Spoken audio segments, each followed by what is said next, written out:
All right, let's get to the issue at hand. Jesus was talking about traditions of men. You're like, y'all worried about the wrong thing. All these traditions y'all holding true to, but you ain't keeping my traditions. One tradition Jesus told us at the Lord's Supper, at the Passover. Everybody called it the Last Supper because it was Jesus' last supper on earth. But it was the Passover meal. That's what it was. And one thing Jesus did do, he said, I will no longer drink of the fruit of the vine until I bring it anew in my Father's kingdom. What? If the truth that wine and alcohol defile you, that would make Jesus defiled. And we know that's not to be true. He said, behold, a gluttonous man, a winebibber, a friend of publicans and sinners. But yet, Jesus was perfect. Perfect. Now, the Bible don't really talk about strong drink that much, but if you read the Old Testament, strong drink is in there. It's in there. You think moonshine and liquor just got started making? Ever since the world began. After the days of Noah, and people try to say, well, the wine in the Bible is different from the wine this day and age. Well, in that case, how did Noah get drunk after the flood? How did he get drunk? But Noah was considered righteous in the eyes of the Lord. I mean, he was righteous even then. He was accepted by God. So why do people have such issues about certain things? Because they want to base everything off of them. I don't drink. They compare people off them. They were comparing the disciples off of them. I'm clean, you dirty. But look at all these traditions y'all keeping that don't got nothing to do with me, says the Lord. But you got the nerve to beat up on drug addicts and people who take pills and stuff.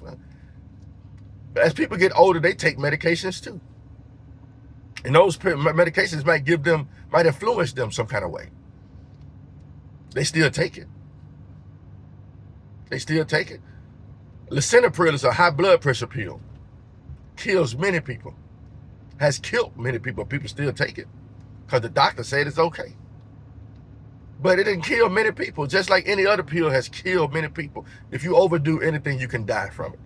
You can eat too much and die from eating too much, which is good to eat. It's good to eat. You can get food poisoning from a salad, not knowing what's in it. But that still won't destroy your soul. It still won't destroy your heart. You see, that's why God is trying to make our hearts right with him. And if our heart is made right, we're going to do the things that's pleasing to him. But when our heart ain't right, we're going to do the things that are not pleasing to him. It's very simple. It ain't got nothing to do with what you ingest. So why do people push that issue all the time? I'm telling you. I done heard about preachers that preach in a pulpit and tell you how bad alcohol is, how bad drugs are, how bad this is, how bad that is. And then about a few years later, that same pastor caught up in a scandal involving adultery and cheating on his wife. But he never drunk. He never smoked a cigarette. He never smoked marijuana, never did cocaine, never did none of those things. So what caused him to commit adultery against his wife? Come on now, you know the answer. His heart. He wanted to do it. Just like when you say certain things out your mouth. You said it because you wanted to say it. Don't blame it on the alcohol. You see, think about the song even telling you, be like, blame it on the alcohol. And that's what a lot of people do. They blame everything on that. Blame everything on drugs. Blame everything on your hands dirty. But during the pandemic, there was a lot of homeless people that didn't even get COVID.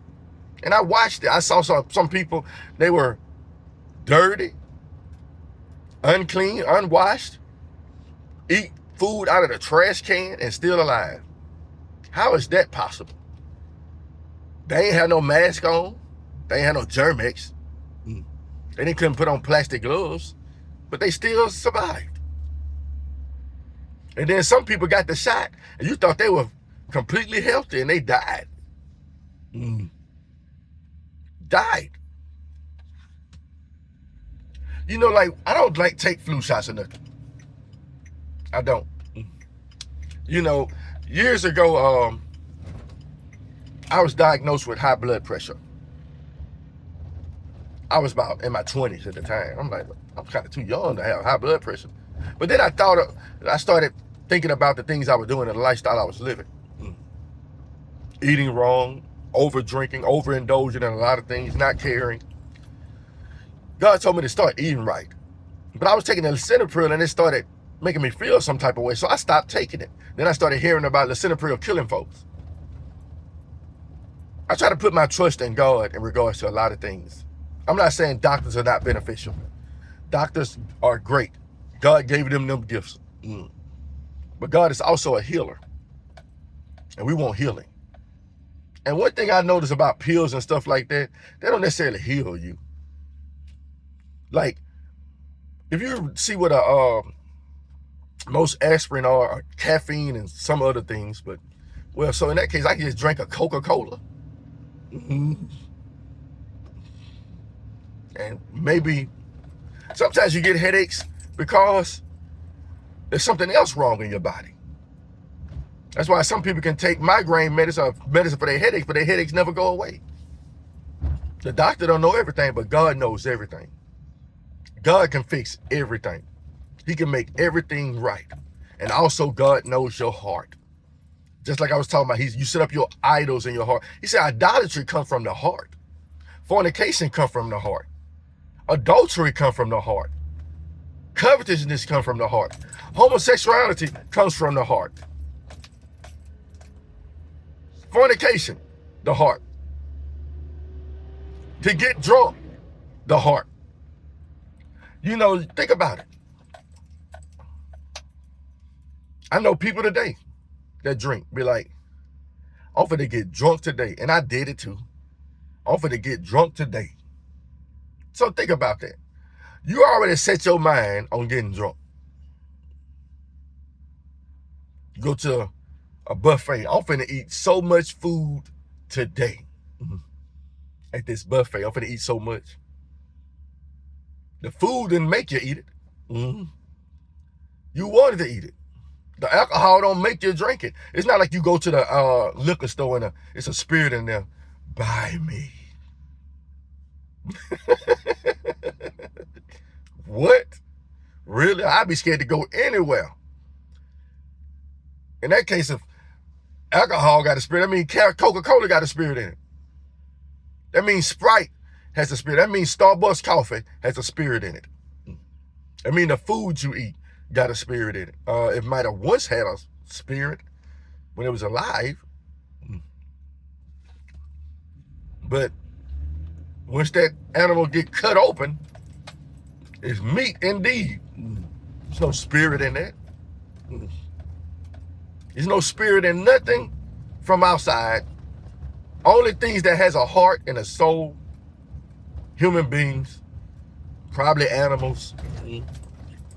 I don't know about insects and all these things, but I don't know how a lot of things work, but I know human beings got a heart and a soul.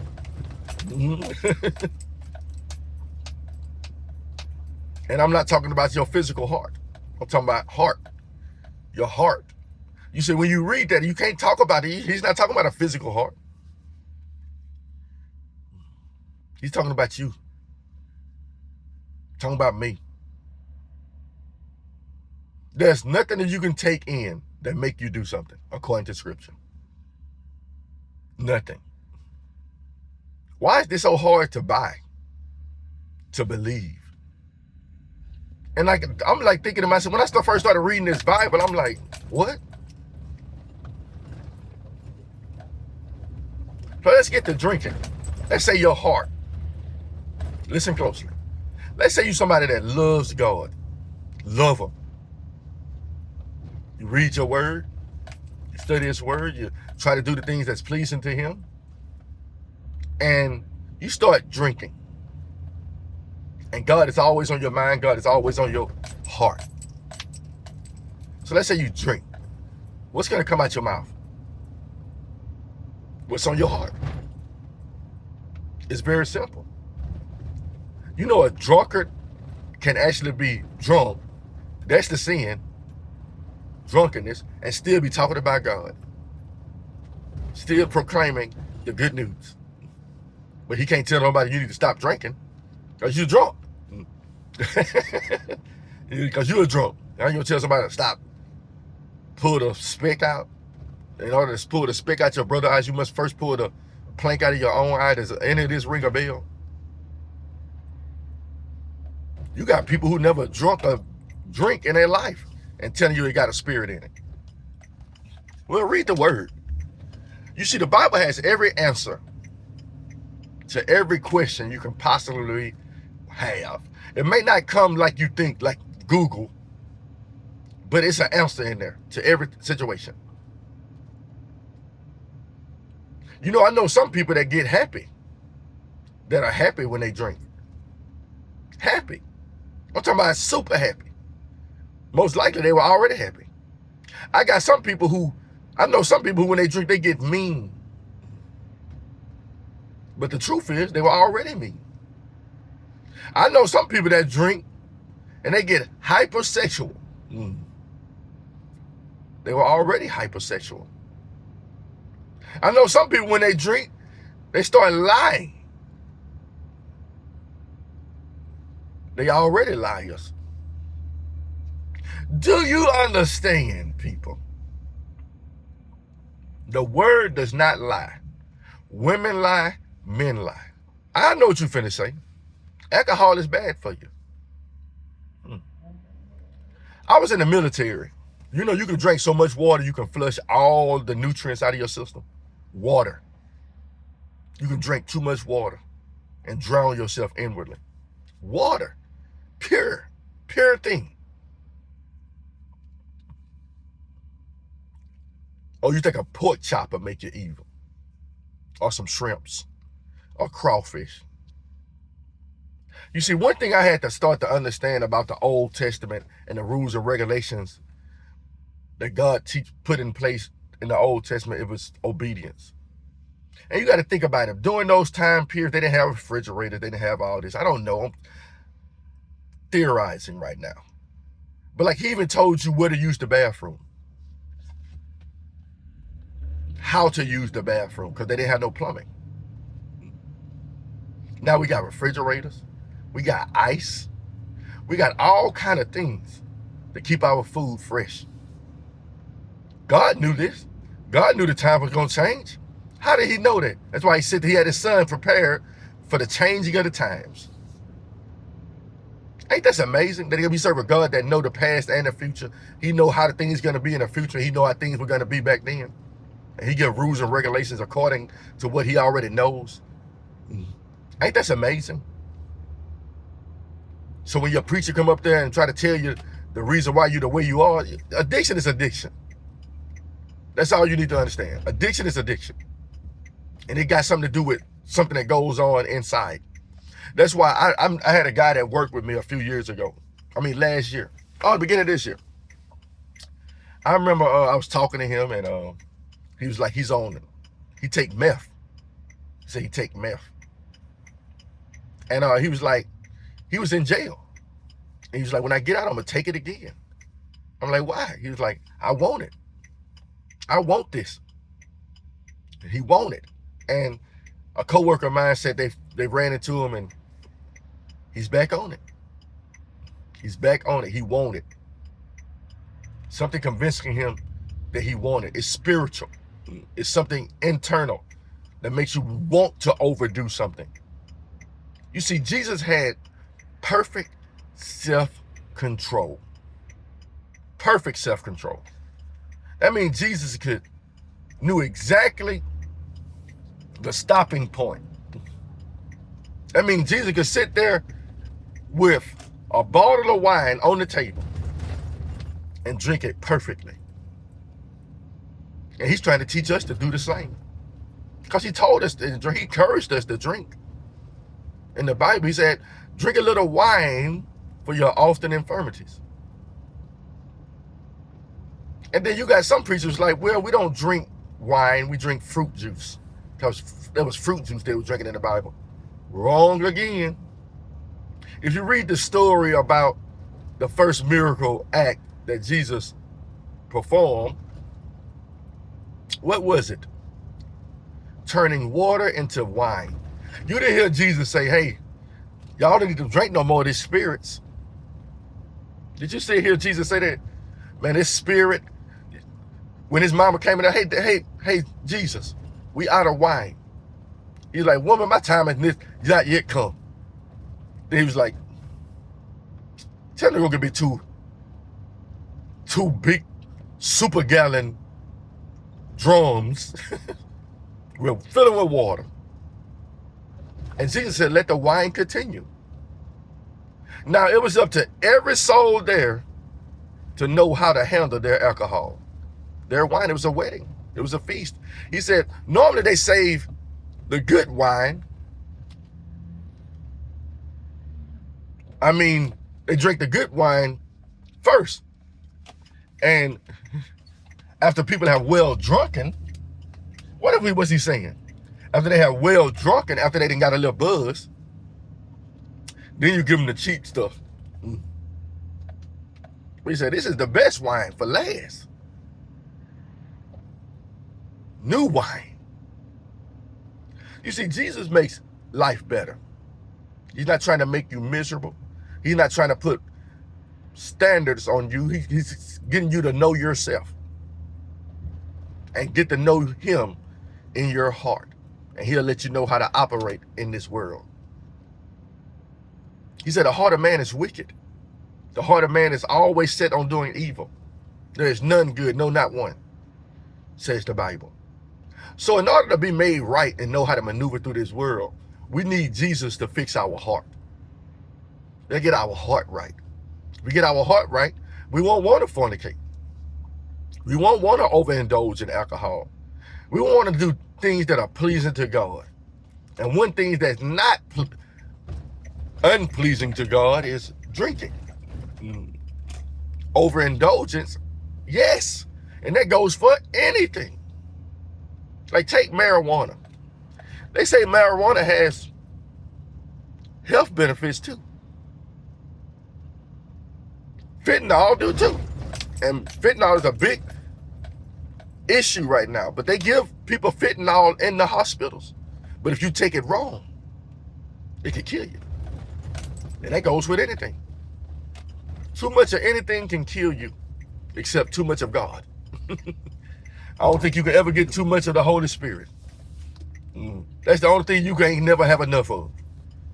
To me, God. You can't never have enough of God. But you can have enough food.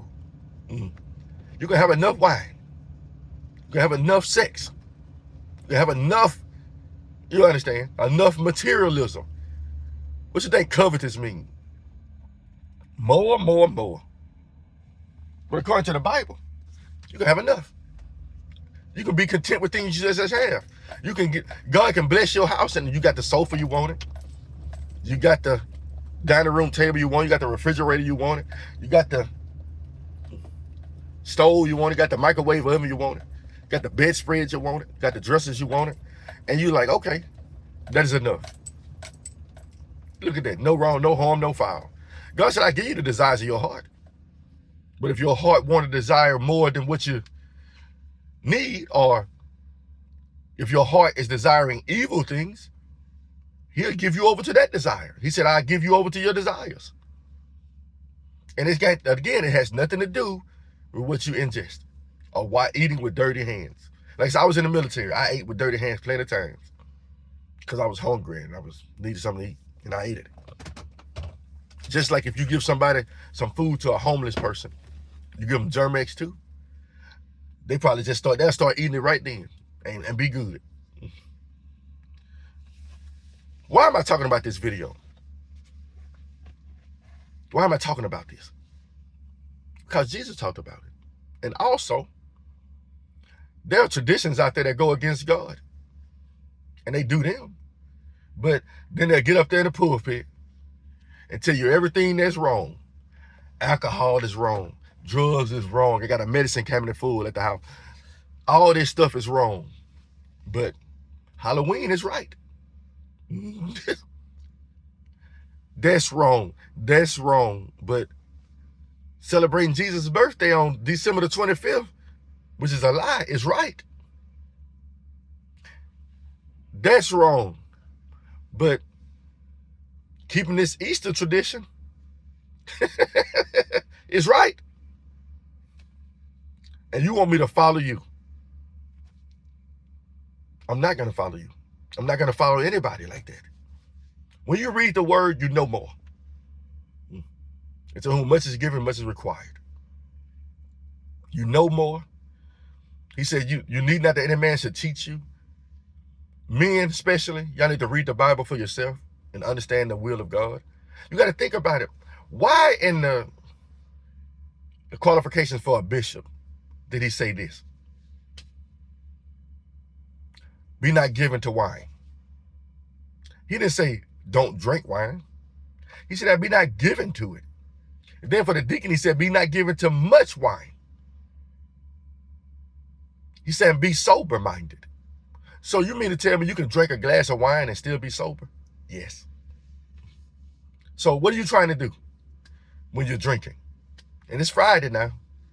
A lot of people gonna go get drunk. What are you trying to do if you drink? Stay sober. So how do you stay sober?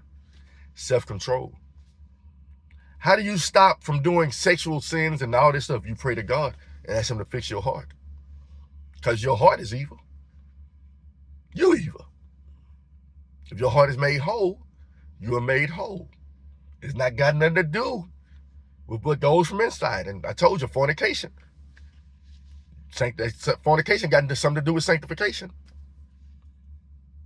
That's all I got for you today, people.